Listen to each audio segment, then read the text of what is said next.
Hello friends, welcome you all in एकाग्रता। तो जैसे कि हमने लास्ट टॉपिक में हमने 5 पॉइंट्स पढ़े थे कि ग्लोबली जो हमारे फेडरल को कहलाने के लिए क्या क्या पॉइंट्स होने चाहिए, उसमें से हमने एक पॉइंट पढ़ लिया था। तो शुरू से मैं आपको जैसे पढ़ाते आ रहा हूँ, एक टॉपिक लेते हैं, उसको हम इजीली वे में डिफाइन कर देते हैं ताकि हमें जल्दी से जल्दी मतलब ज़्यादा दिनों तक याद रहे। तो जैसे कि आज जो भी मैं अब कोशिश करूंगा वो सारी की सारी जो डेफिनेशन है वो मैं माइंड मैप की फॉर्म में बनाने की कोशिश करूंगा ताकि आपके दिमाग में हमेशा वो बैठ जाए।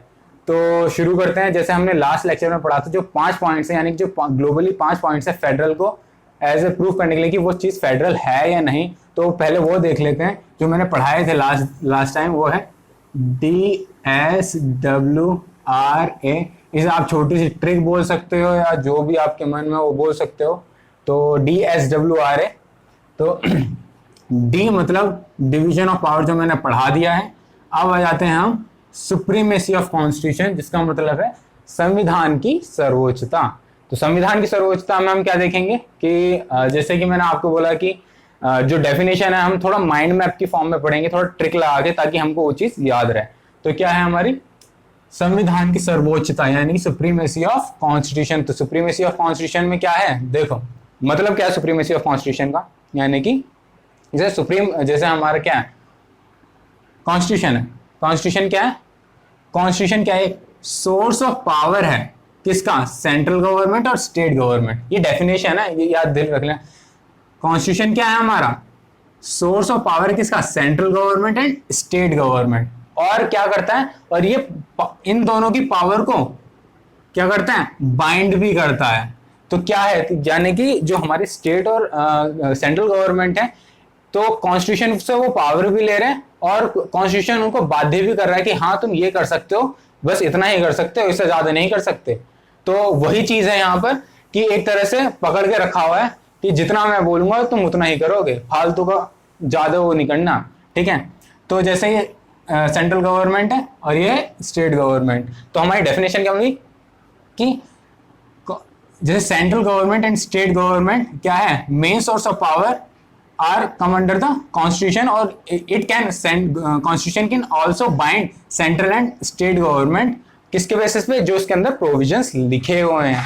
ठीक है। अब यहाँ पर हम क्या पढ़ेंगे, जो हमारे इंडियन कॉन्स्टिट्यूशन के अंदर जो प्रोविजन है, इंडियन कॉन्स्टिट्यूशन के अंदर, ये हमारे इंडियन कॉन्स्टिट्यूशन, इस कॉन्स्टिट्यूशन के अंदर जो प्रोविजन है, जो प्रोविजन सेंटर और स्टेट के बीच में डिवीजन ऑफ पावर शो करें, सेंटर और स्टेट के बीच में सोर्स ऑफ पावर, यानी कि इसने इसको भी पावर दे रखी, इसको भी पावर दे रखी, यानी कि इन दोनों की पावर को क्या करें? डिवीजन करें, यानी डिवीजन ऑफ पावर करें। वही प्रोविजन कहलाते हैं हमारे सुप्रीमेसी ऑफ कॉन्स्टिट्यूशन। एक और बार बता देता हूं, देखो जो इंडियन कॉन्स्टिट्यूशन है हमारा, वो क्या है?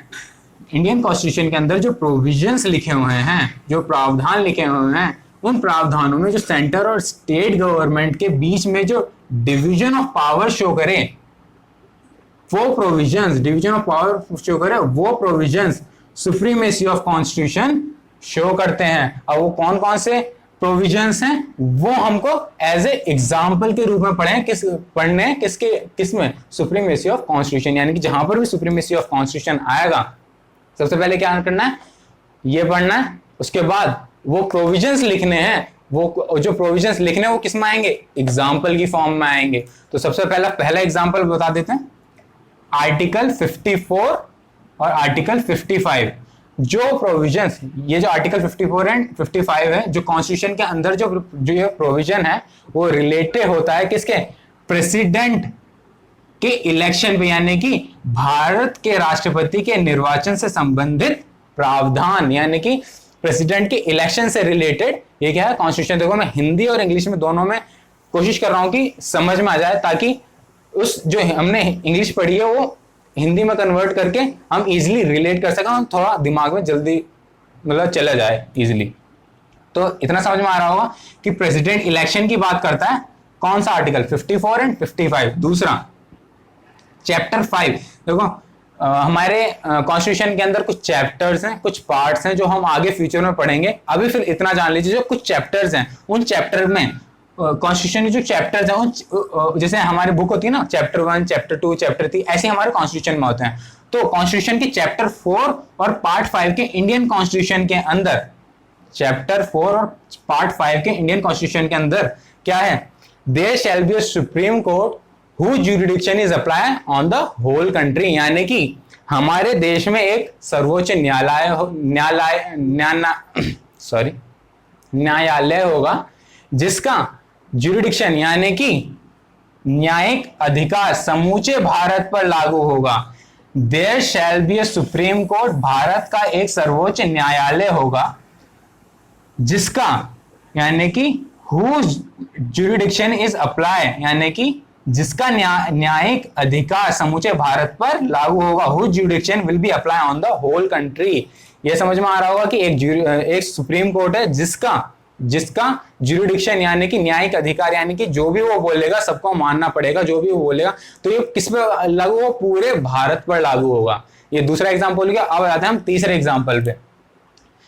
तीसरा एग्जांपल हमारा चैप्टर 5 के पार्ट 6, यानी कि यहाँ पर क्या है, चैप्टर 4 पार्ट 5 और यहाँ पर क्या है, चैप्टर 5 पार्ट 6। ठीक है, यानी कि एक एक शिफ्ट हुआ है, इजी कवर रहेगा याद करने में। तो इसमें क्या है, ये वाला किसकी बात करता है, ये करता है सुप्रीम कोर्ट की, और दूसरा क्या करता है, हाई कोर्ट की। ठीक है, हाई कोर्ट में क्या करता है, किसी भी स्टेट में there will be a high court, हर फॉर एवरी स्टेट हर स्टेट में क्या होगा, एक हाई कोर्ट होगा और उसका ज्यूरिडिक्शन क्या, स्टेट के पूरे एरिया में उसका ज्यूरिडिक्शन क्या होगा, लागू होगा। जैसे क्या बोलते हैं, सुप्रीम कोर्ट का क्या हुआ था, पूरे इंडिया पे लागू हुआ था, ऐसे क्या होगा, for every state there will be a high court जिसका ज्यूरिडिक्शन क्या होगा, समूचे स्टेट पर क्या होगा, लागू होगा। बट इसके अंदर एक चीज है कि इसके अंदर 7th कॉन्स्टिट्यूशनल अमेंडमेंट हुआ था 1947 के अंदर, जिसके अंदर यह बताया गया है कि जो हाई कोर्ट का ज्यूरिडिक्शन है, ठीक है, वो एक से ज्यादा स्टेट में भी क्या हो सकता है, लागू हो सकता है। यानी कि जैसा होता है कि हरियाणा पंजाब का कोई एक हाई कोर्ट हो गया और उन दोनों के जो केसेस हैं वो सीधा क्या होगा, एक ही हाई कोर्ट में आएंगे, फॉर एग्जांपल की तरह से।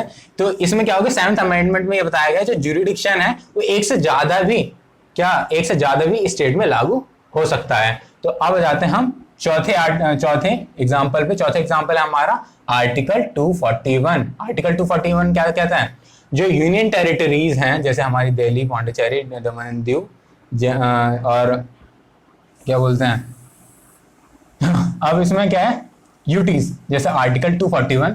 तो हमारी यूटीज क्या है, जो UTs can also enjoy the jurisdiction of high court. ये भी कहीं ना कहीं किसका देता है, हाई कोर्ट के बारे में बताता है। यानी कि जो हमारा यूटीज हैं, यानी कि टेरिटरीज हैं, यूनियन टेरिटरीज हैं, वो भी क्या करेंगे, एंजॉय करेंगे किसकी, हाई कोर्ट की ज्यूरिडिक्शन, यानी कि न्यायिक अधिकार जो है, मतलब हाई कोर्ट का जो न्यायिक अधिकार है वो भी इसको एंजॉय करेंगे। यानी कि जो हाई कोर्ट का क्या है, जो न्यायिक अधिकार वो यूटीज पे भी लागू होगा, इसका मतलब ये है कहने का। तो UTs can also enjoy the jurisdiction of high court. अब देखो जो लास्ट वाला एग्जाम्पल है वो बहुत इंपॉर्टेंट है, क्योंकि देखो सुप्रीमेसी ऑफ कॉन्स्टिट्यूशन के अंदर मैंने कहीं ना कहीं सेंट्रल स्टेट के बीच में डिवीजन बताया था कि पावर डिवीजन है। ठीक है, तो 7th कॉन्स्टिट्यूशन 7th शेड्यूल आ जाता है। जैसे कॉन्स्टिट्यूशन के अंदर पार्ट्स होते हैं, चैप्टर्स होते हैं, वैसे ही इसके अंदर कुछ शेड्यूल्स भी होते हैं जो थोड़ा सेपरेट रखे जाते हैं। अब क्यों रखे जाते हैं वो आगे की लेक्चर में होगा, क्योंकि सारा चीज में एक ही लेक्चर में तो करवा नहीं सकता। तो फिर अब यहाँ पर है जो 7th शेड्यूल है, देखो 7th शेड्यूल जो है ये एक तरह से मान लीजिए कि एक अलग टॉपिक है, बट इसका एग्जाम्पल में बहुत ज्यादा इंपॉर्टेंट है इसका। तो इसका मैं प्रॉपर पूरी तरीके से पूरा 7th शेड्यूल यहाँ पर करवा रहा हूँ। जब मैं पूरा शेड्यूल पढ़ाऊंगा, जितने भी शेड्यूल्स हैं हमारे वो पढ़ाऊंगा, तो उसके अंदर कहीं ना कहीं मैं बता दूंगा कि 7th शेड्यूल है ये क्या, मैं बता दूंगा कि ये 7th शेड्यूल है, और बाकी वो इस वीडियो को आगे आप देख लीजिएगा, क्योंकि वो थोड़ा सा बड़ा है तो वीडियो आगे जाके लंबी ना हो, इसलिए मैं इसको यहीं कवर करवा देता हूँ, क्योंकि ये सुप्रीमेसी ऑफ कॉन्स्टिट्यूशन का कहीं ना कहीं ये बहुत इंपॉर्टेंट क्या है, एग्जाम्पल है। ठीक है, तो शुरू करते हैं इसका। तो 7th शेड्यूल क्या है, क्या बताता है, 7th शेड्यूल क्या बताता है, सेंटर और स्टेट के बीच में जो लेजिस्लेटिव पावर्स हैं, ठीक है, सेंटर और स्टेट के बीच में विधायी शक्तियां हैं, विधायी लेजिस्लेटिव पावर है, उनका डिवीजन शो करता है। सेंटर और स्टेट की यहां पर भी तो क्या थी, डिवीजन ऑफ पावर, किसका, लेजिस्लेटिव यानी विधायी शक्तियों का डिवीजन। तो ये क्या है और किसके द्वारा करता है, ये लिस्ट के द्वारा करता है। ठीक है, तो कुछ लिस्ट है सेंटर की, स्टेट की, तो उसके द्वारा इनका कितना, कौन सा सब्जेक्ट किस में आना चाहिए, वो चीज डिफाइन करता है कि सेंटर के अंदर ये सब्जेक्ट्स आएंगे, स्टेट के अंदर ये आएंगे, और जो जिसमें दोनों अपने लॉ बना सकें वो कंकरेंट होता है, जो अभी हम पढ़ते हैं। तो क्या है, सेंटर और स्टेट के बीच में क्या है, लेजिस्लेटिव पावर का डिवीजन ही